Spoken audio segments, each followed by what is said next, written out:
Why is it that most people struggle to make money from YouTube videos, even though they do everything you're taught, like making funnels and using ads, whilst other people like Dan Coe and Brian Johnson and myself can generate millions from the platform? Well, it's because they ignore the most powerful tool on the planet for views and sales and leads, where all you need to do is just tell 3 different types of stories and you'll turn viewers into buyers like nothing else you've seen. So in this video, I'm going to give you the exact storytelling system I've used on multiple channels for years that turns viewers into buyers really fast. In fact, this thing is so powerful, I used to use it to sell out a $5,000 program every time with no sales calls, no email nurture, no ads, no webinar, no real funnel at all, other than doing what I'm about to show you, which is almost unheard of. All right, so for this story selling system to work, you have to understand first why telling stories is so powerful. What I'm going to do is deliver the same information now in 2 different ways, and then you can make your own mind up about if you bother watching the rest of the video based on it. Okay, so I've used this first story before in a video. You might have heard it. If you have, just stick with it and I'll explain all the power behind it later. Okay, so option number 1. I discovered this YouTube hack about 20 years ago when I had a lawn care business and I just spilt some fertilizer that stains really badly. Now I cleaned it up as fast as I could, got rid of the stain, but the client started shouting at me saying she just spent £50,000 on the drive and that the stain was still there and that if I couldn't fix it, I was going to have to pay for it. And I was only 18, I didn't have any money. The thing is, the stain had gone, but she insisted it was there and that I was going to have to pay to fix it. And I was getting really angry because she was just lying. So I left. 2 weeks later, I was working on a neighbour's lawn and she came over. She said, "Oh Ed, the stain's gone. And look, sorry I was so hot-headed the other day. My son died in a car crash that morning." And my anger towards this woman just vanished in an instant. And that is when I realized that sometimes people lash out just because they're having a bad day. So don't fight the people who troll you in the comments because you just don't know what they might be going through in their own life. All right, so that was option number 1. Now option number 2, I'm going to make my point like this. Okay, so this next YouTube hack is to not respond to the trolls in the comments because they could be having a bad day, so just move on. Can you feel the difference between the 2? Yes.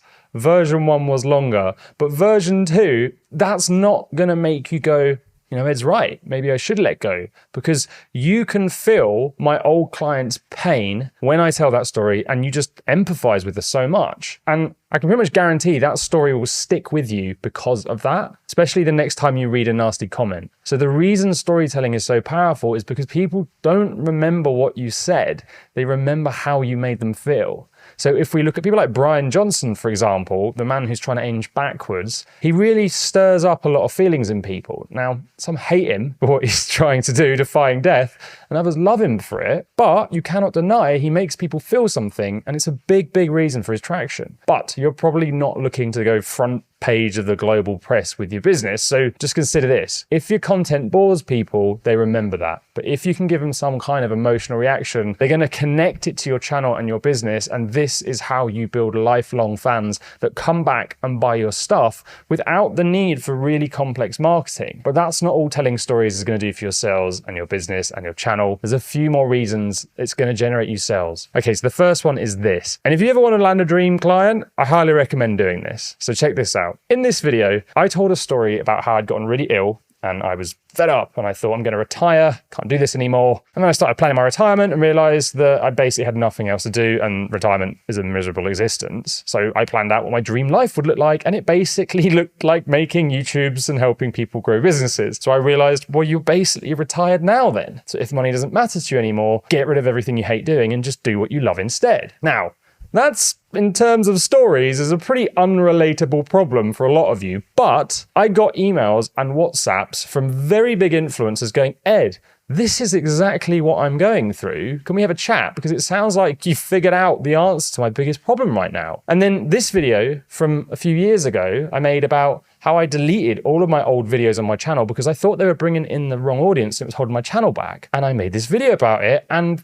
you wouldn't believe it, but all the calls that got booked in after making that were from people who had been wondering the exact same thing. And then I made this video here where I talk about niching down and quitting my old channel. And guess what? The business that comes in is from people who are thinking about doing the same thing. So the next reason stories are just so powerful for your business is because they raise your credibility a lot by showing people you've solved the problem they have like in that moment right now. But secondly, they're highly relatable and relevant because anyone going through what your story proves you've solved is going to go, "Oh wait, this is happening to me." And that's going to hook them like nothing else and make them more likely to want to work with you when they see the story you tell about how you solved it. On top of this, stories get people lining up to work with you because they simplify complex ideas and they make it very easy for people to learn, meaning they have those light bulb moments which blow up your sales. And then there's the fact that by telling stories about the problem viewers have, you inspire them to take action. So just think about how powerful a viewer who finally believes in themselves is versus an uninspired one for yourselves. And then this is probably my favorite thing about stories. So if I were to say to you, you can have a Rolex or you can have a fake Rolex,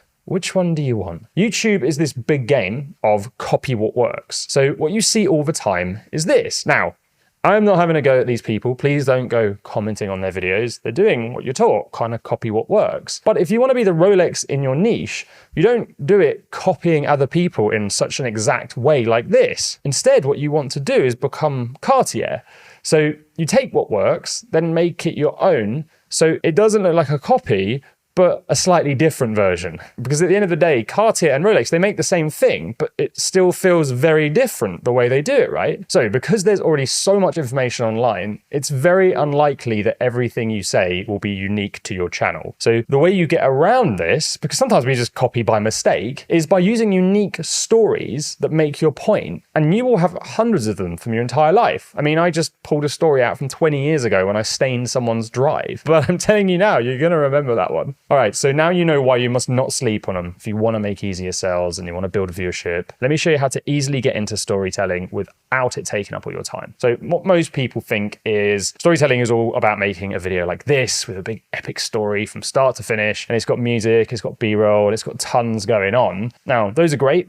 And I used to spend weeks working on them, but it's not really sustainable to spend weeks full-time on YouTube videos and trying to run a business. And the sustainability and the consistency is how you're going to grow the business. So all I do now is tell short stories in my videos to help make a point like I've already done a few times in this video. So what you want to do is start small, and I actually don't think you ever have to go much further than what I've been doing. And that's kind of it. So before I break down the 3 formats that can make you millions, and all of the biggest personal brands out there, they swear by these things, you need to understand the things that you have to include to turn your story into an unforgettable piece of content that grows your business. And that's the thing that makes this tricky, because people always think telling a story is what's powerful. It's not. Telling a good one is, and that is the difference between Green Lantern and Iron Man. Okay, so the best way to explain what makes a story that will create fans and return viewers and buyers is like this circle. You have the beginning up the top here, and you have the end down here. Now, all you need to do is ask yourself, what's the problem the hero wants to solve at the start? And then what happens here at the end? So in the best movie of all time, Wicked, that I've not seen 3 times in the theatre and multiple times on TV and never cried when Defying Gravity kicks in, Elphaba starts off where everyone kind of doesn't like her because she's green and she's misunderstood and she's dreaming of the wizard. And then the movie ends where she realizes, oh, she's actually okay with being hated by everyone so long as she stays true to her values, and she's now anti-wizard because it turns out he was a bit of a dick all along. Or you got Rocky, which starts here with the belief that everyone thinks he's a bum and he's got really low self-esteem, but at the end, even though he loses, he proves his worth to himself and he gains the respect of lots of other people. So if we relate this to more everyday lessons, not like an epic musical that you really need to watch, your story could start with the problem that you're working, say, 12 hours a day and you're feeling like growth requires burnout, and you have this belief that more effort equals more results. And at the end of your story, you're working less, you're earning more, and you're finally feeling free. And your new belief is focus, systems, and leverage equals more impact with less time, so you now only work 4 hours a day. So a great story is just about making sure your ending puts the person it's about in a very different position to where they started. It doesn't actually matter if you succeed or you fail in this quest you go on. You just need to show some sort of lesson or transformation. So my story about the drive started with the problem, me potentially getting sued with a very angry client that I was kind of deep down hating for the lies she was spreading about me. And it ended with me feeling the utmost empathy for her and kind of feeling bad about myself because I'd not taken the time to consider the real reason for her stress. So my transformation here is from rage to empathy. And that's what makes that one a good story, despite the topic of it and how sad it is. So the next thing that makes a story really flipping powerful and really memorable, it's not that easy to find, but it's why everyone remembers The Sixth Sense, Fight Club, The Usual Suspects, The Prestige, because They just totally blindside you with an epic twist at the end that you didn't expect. And that's what makes my driveway story powerful again. Unless you've heard me tell it in my email or my older videos, there's no possible way you could have called that ending. So the ultimate story is when the ending has the most unexpected outcome too. I mean, you're not sitting there going, oh my gosh, Ed, you spilt fertilizer. Are you okay? You're going, that poor woman.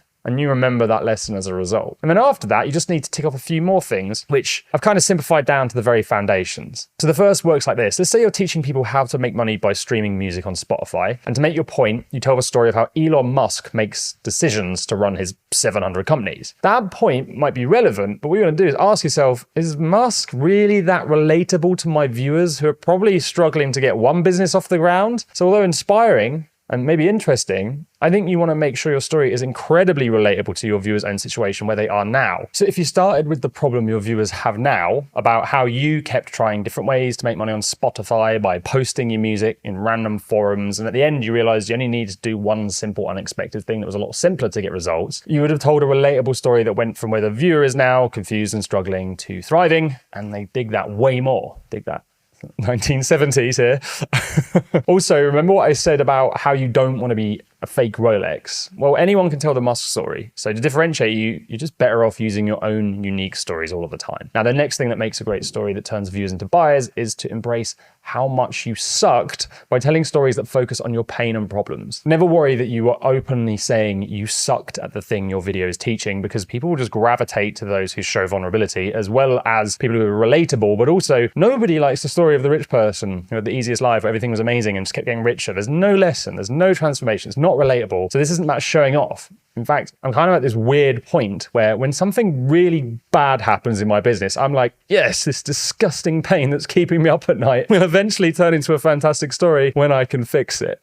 And the final thing from the foundations that's critical, you do not blow. I learned this when I was making this video about split testing thumbnails. So I basically did a challenge where I updated lots of old videos and I learned like 100 different things. And I was really excited to like make this deep dive story all about it. I had data on click rates and thumbnail psychology, and I was writing this and realized, wait a second, this is such a bad story. It's so complex. It's interesting to me at my level, but to most people, they're just going to zone out. So I stripped it back to just one lesson I learned and built the entire story about that. So the key to storytelling is to keep things simple, and that brings us on to the middle of this circle, where all you do to make your story really slap, which is a good thing apparently, is show the conflict you came up against whilst trying to get from here to here. So our demo channel might have tried all kinds of productivity hacks and kept piling on more work and was getting really fed up. So they eventually decided to stop doing any of them and to strip it back to just one hack they mastered. And that's what worked. So really, your circle just looks like this. Start with the problem and the relatable pain your viewers have too. Show the struggle and how you went on to solve it. End on the transformation and then summarize the lesson. That's it. That's not too hard, right? And here's one really important mistake you need to avoid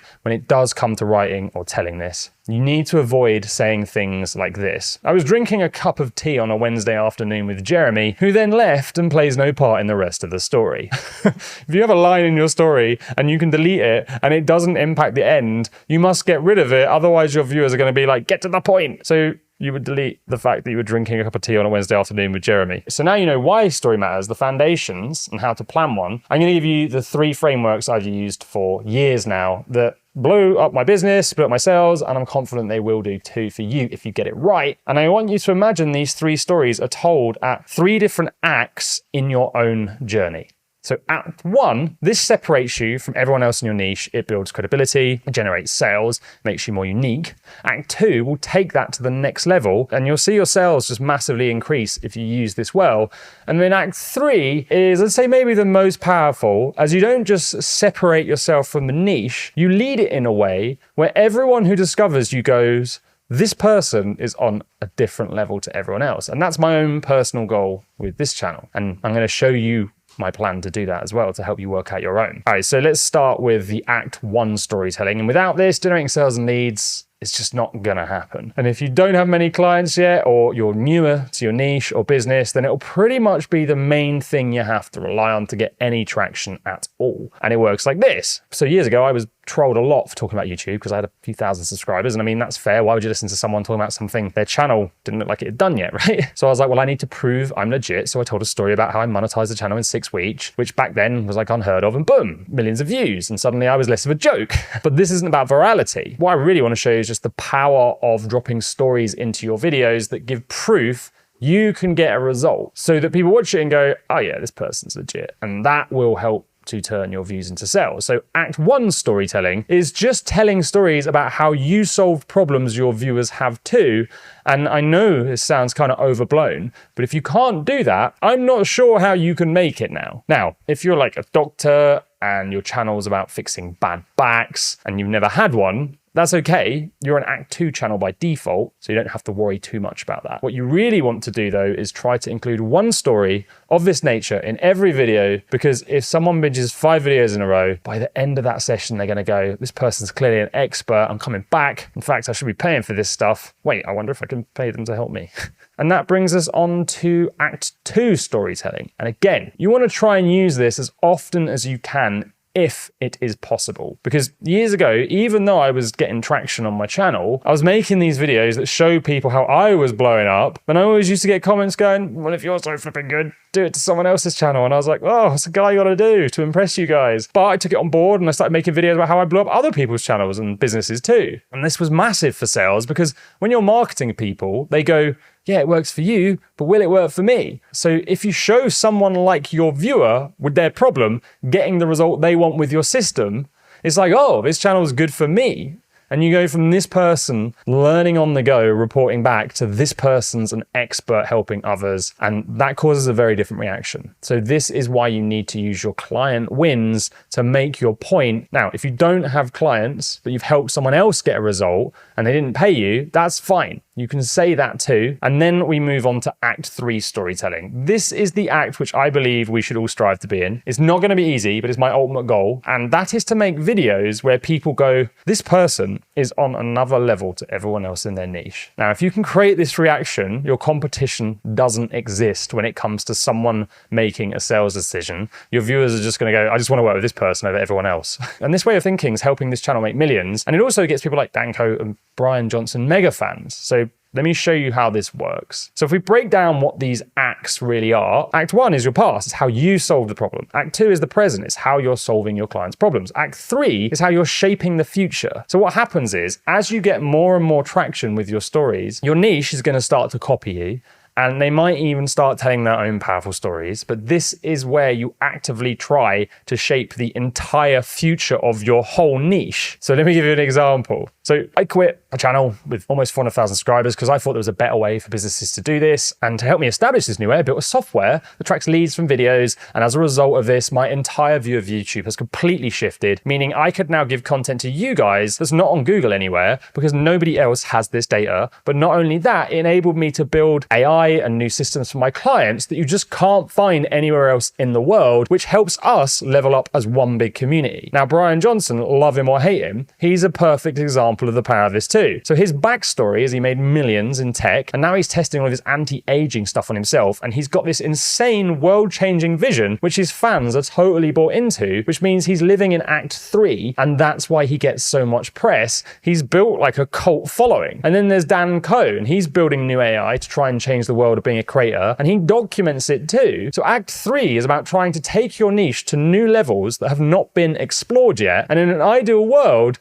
you build something kind of publicly and then report back going, hey people, this is amazing, and here's the amount of proof I have that it works, and this is the better way, and it's going to change your life. And to do that, you just tell stories of what you're doing in the same way, using the same circle framework. But like I said, this is not one for the faint-hearted, because one, you might have to go to extremes where you devote your entire life to it, so kiss goodbye to the 4-hour work week, but also you build in public and things don't work out. So you might have to one day publicly go, do you know what? My software didn't work. No one bought it. It was a failure. But guess what? If that happens, you just have another painful story to share so you can't leave. So if you want to start practicing storytelling, you can do it in a very simple video that keeps blowing up channels. And I've turned it into a very simple step-by-step process. It'll take you 8 minutes to watch, and you can discover it in this video here. And from the people who've already seen it, they've already commented saying it blew up their channels too.